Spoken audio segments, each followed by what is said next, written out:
Nation, John here. Hopefully this thing's on. There's a lot that I want to talk about this morning, but here's the deal. It's Memorial Day. So as much as I have going on and as much as we have going on at Prepper Nation, we're going to push that off until tomorrow morning. I'll do another premiere tomorrow morning.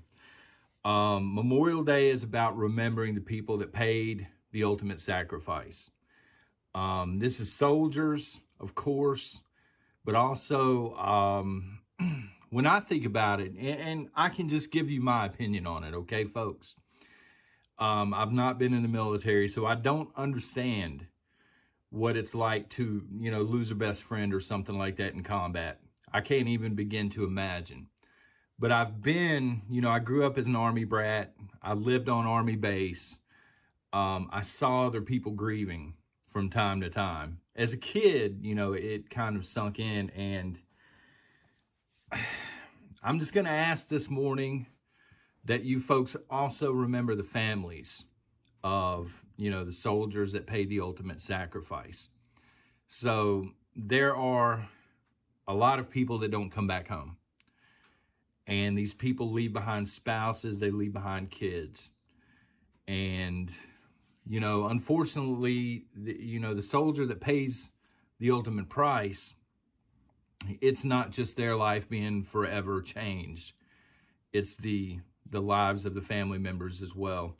And also, and I can say this, from the perspective of a parent, I have a kid, my daughter, of course, she wants to go into the Marines. She's also talked about the Army, guys, but this makes me very proud. But also, I don't know. I just sat down this morning and I started to think about it. And I'm like, as a parent, if you got that news that something happened to your kid, I don't even know what I would do. I don't know how I would function, to be honest with you. So this affects more than just the soldiers. Of course, the soldiers, utmost respect. I mean, they deserve their own day. Look, if we can have all of these silly visibility days that are hashtagging on social media, we got to have a day, at least one day. We should be doing it every day, but at least this day every year where we remember the people that, that gave the sacrifice. A couple of instances come to mind here. So first, I'm thinking, and again, this is just my opinion and it's not, being objective here, but I'm thinking about World War II. And I'm thinking about being one of the soldiers that is standing on the deck, of a battleship, and you're prepping for D-Day and you're listening to that message, right? The president is giving a message telling you you're getting ready to live through one of the most historic battles in history. Now that may sound poetic and that may sound just awesome, like, great for a movie, right? But I imagine trying to be that soldier sitting there, there's a very good chance you're not coming home. And as much as the Army and the Marines and the Navy, etc., Air Force, they like to get in your head and they like to program you into a machine. And there's nothing wrong with that. That makes a good soldier. At the end of the day, you're not a machine. Soldiers aren't machines. Soldiers have husbands or wives and, of course, kids. And so I imagine what it must have been like standing on one of those, the deck of one of the battleships when you can hear the distant machine gun fire and you're headed into that direction and you're doing it, for the country so we can keep the country intact. So I can do this video and speak freely. Hopefully they haven't nailed this video already. Who knows anymore? Just free speech, the freedom to go out and be alive, be a free American. That is what those folks did. And the other scenario, and again, it's hard for me to say because I've not actually been through this, but I can remember my parents being in the military, and I cannot, looking back, I couldn't be a dad. It would be so hard to be a dad and have to leave my kids. My wife is my wife and I love her. Please don't get that twisted. I love the woman to death. She completes me. But when you're a parent, your kids come first always, or they should. And I don't know what it would be like, you know, to have to put on a uniform and tell your kids, with any luck, I'll be back in 18 months or 24 months. And to not only miss out on part of your kids' lives, but not know for sure that you were coming back home. So to me, soldiers that do this, I mean, they deserve our utmost respect. They really do. And the ones that, of course, pay the ultimate price. Too many people are forgetting that now. Too many people don't understand what Memorial Day means anymore, or, you know, they think that the military is evil and, you know, capitalist military, it needs to be defunded or whatever. But these are people. Again, they're not machines. They're not propaganda robots. These are honest to God people, and they have their own lives, and they just feel a calling to represent the country and try and keep it safe. So please, I'm asking you today to remember that, okay? Because you're gonna see and hear about a lot of cookouts, which is fine. You know, America's a free country still. Have the cookouts. Tell your friends to have the cookouts. You're gonna hear all kinds of ridiculous stuff. I just heard on the radio 20 minutes ago, a furniture store here locally is having a Memorial Day sale. And car lots, and, you know, Old Navy's having a Memorial Day sale. But most of these companies could care less. They're just in it for the money.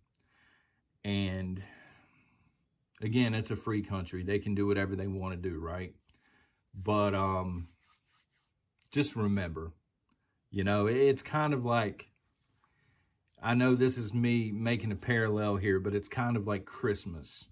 I'm always telling people Christmas is cool, and you can have your tree, and you can have your gifts for the kids, and you can have your Hallmark movies. But at the end of the day, it's about our Savior, you know? So just don't forget that. That's what I tell my kids. Just don't forget the reason for it, and then celebrate. Memorial Day, don't forget the reason that we have it. Celebrate however you want to, but just remember, pray for these families if you're the praying type. And again, this is secondhand. I can't tell you from experience, but it seems to me like it would be extremely hard if you lose a family member, you know, in battle. It doesn't seem like that would ever go away, you know. And I have, and I know a lot of you have, folded flags at your home. I have my mom's. She was a nurse during Vietnam. My dad was a surgeon. I actually, on the Army base, we lived in Bremerhaven, Germany. And I fell off sliding board as a kid, and I split my chin wide open. And my dad actually stitched it up. He took me to the hospital there on base and stitched it up. He was one of the surgeons there. So, I mean, that's my story. You know, my grandfather on my dad's side met my grandmother during World War II when they were liberating, the Allies were liberating Italy. He met her there, and they ended up moving back to the States and getting married.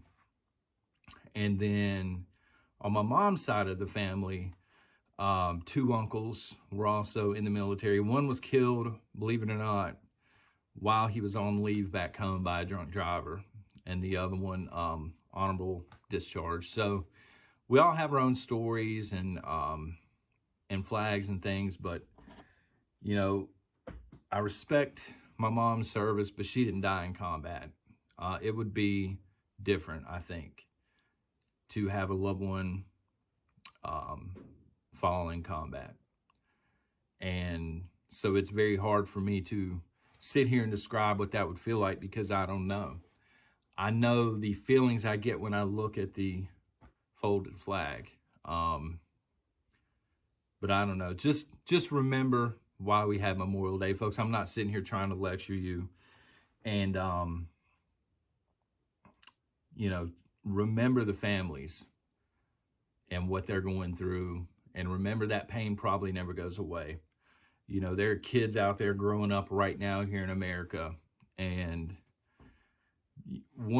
maybe one of the few memories they have of their mom or dad is they were a soldier, So it's about remembering them. And if you happen to know somebody, a kid that's growing up, let them know their parents that fell, they're a hero.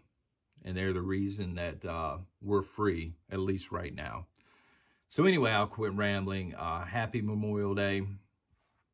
I know it's not Veterans Day, but anyway, if you're a veteran, thank you. And God bless you for serving the country as well.